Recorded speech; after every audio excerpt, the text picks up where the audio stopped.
आप सभी को बहुत बहुत नमस्कार। मैं MC हरबार हूं और आप देख रहे हैं यूट्यूब चैनल पर इंडियन कॉन्स्टिट्यूशन। आज हम आर्टिकल 35 के बारे में चर्चा करेंगे कि आर्टिकल 35 के संविधान में मूल शब्द क्या है, हम यह जानने की कोशिश करते हैं। भारतीय संविधान का आर्टिकल 35 संसद को विशेष अधिकार देता है ताकि वह विशेष समूहों के मौलिक अधिकारों को नियंत्रित करने के लिए नियम बना सके। आर्टिकल 35 में दिए गए प्रावधान विशेष रूप से भारतीय सेना, पुलिस और अन्य सुरक्षा बलों के अधिकारों को सीमित करने के लिए संसद को सक्षम बनाते हैं ताकि राष्ट्रीय सुरक्षा और कानून व्यवस्था सुनिश्चित हो सके। संविधान में आर्टिकल 35 के मूल शब्द क्या हैं उसको हम जानते हैं। Article 35 of the Indian Constitution grant special power to the Parliament and to make law specifically for the control and regulation of the fundamental right for the member of the certain groups. Particularly under Article 33 and 34, this article essentially empower the Parliament to restrict the certain right for the armed forces, police forces, and other law enforcement agency to ensure national security and public order. Exclusive power of the Parliament is authorized to modify the fundamental right of the security forces under Article 33 and 34, ensuring that these personnel can perform their duty without legal hindrance to the national security. Number 2, suspension of the right during emergency.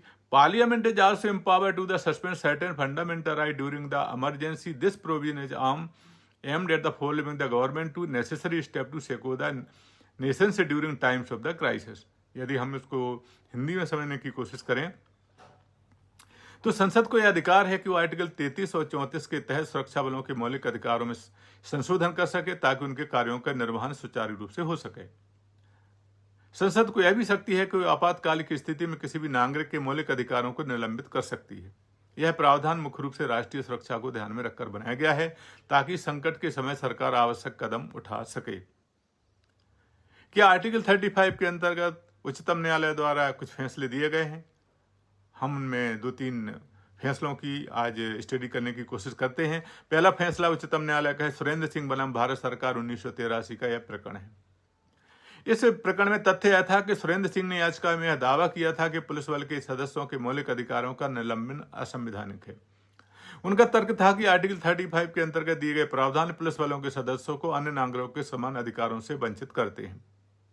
उच्चतम न्यायालय ने कहा, और यह न्यायालय में 5 जजों की बेंच का यह निर्णय था। इस मामले में समय मुख्य न्यायाधीश YV चंद्रचूड़ थे।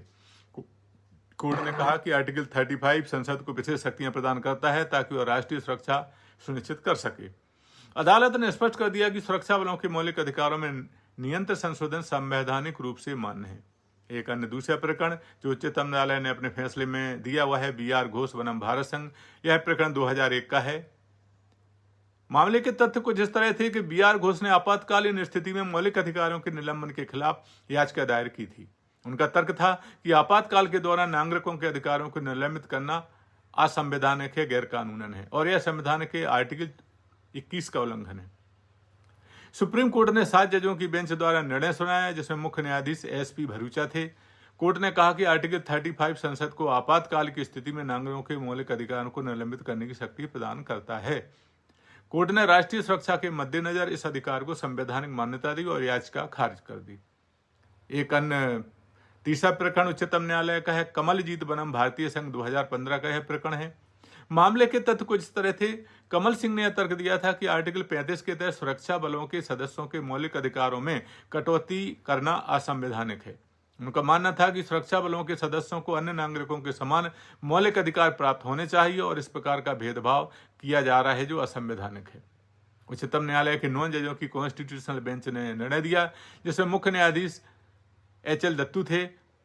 कोर्ट ने कहा कि आर्टिकल 35 संसद को अधिकार प्रदान करता है कि वो राष्ट्रीय सुरक्षा के तहत कुछ अधिकारों में संशोधन कर सके। सुप्रीम कोर्ट ने कहा कि आर्टिकल 35 सुरक्षा और कानून व्यवस्था को बनाए रखने के लिए आवश्यक है और इसके बिना सुरक्षा बलों की कार्य दक्षता प्रभावित हो सकती है। तो आर्टिकल 35 का मुख्य सारांश यह है कि इसमें संसद को विशेष अधिकार देता है ताकि वह सशस्त्र बलों, पुलिस बलों और अन्य कानून प्रवर्तन एजेंसियों के मौलिक अधिकारों में संशोधन कर सके और यह आपातकाल की स्थिति में नागरिकों के अधिकारों को नियंत्रित कर सके। उच्चतम न्यायालय के फैसले इस आर्टिकल की संवैधानिकता की पुष्टि करते हैं और यह स्वीकार करते हैं कि राष्ट्रीय सुरक्षा और कानून व्यवस्था के संदर्भ में संसद का अधिकार आवश्यक और न्यायसंगत है। तो साथियों, क्या है जानकारी आपके लिए उपयोगी थी या अच्छी लगी है? इस आर्टिकल को सब्सक्राइब करें ताकि आपको और भी ऐसी महत्वपूर्ण जानकारी समझ में मिलती रहे। शेयर करें और ताकि लोग भी अनुच्छेद 35 के बारे में ज़्यादा जान सकें और हमें कमेंट करके बताएं कि इस आर्टिकल के बारे में आपकी क्या राय है। जल्दी हम एक अन्य आर्टिकल के साथ पुनः आपके समक्ष होंगे। तब तक के लिए आपको बहुत बहुत नमस्कार, धन्यवाद।